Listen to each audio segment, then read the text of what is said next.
नमस्कार शेतकरी मित्रांनो, शेतकऱ्यांना आनंदाची बातमी ती म्हणजे सोयाबीन खरेदीसाठी आता हमी भावाने म्हणजे 4,800 रुपये 892 रुपयाने खरेदीसाठी मुदतवाढ देण्यात आली आहे। तर मित्रांनो, हा केंद्र सरकार निर्णय घेण्यात आला आहे। तर केंद्र सरकारने काल महाराष्ट्रातील सोयाबीन खरेदीला 24 दिवसाची मुदतवाढ देण्याचा निर्णय घेतला।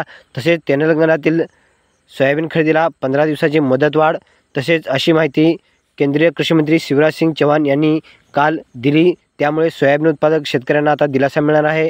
तर सरकारने महाराष्ट्रातील सोयाबीन खरेदीला 24 दिवसाची मुदतवाढ देण्याचा निर्णय घेतला आहे। तसेच तेलंगणातील सोयाबीन खरेदीला 15 दिवसाची मुदतवाढ दिली आहे।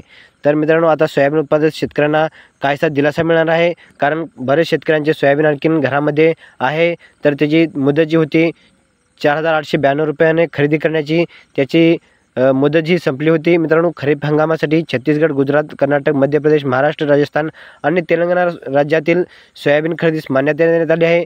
तर 9 फेब्रुवारी 2025 पर्यंत 19 लाख मेट्रिक टन एवढी सोयाबीन खरेदी झाली होती।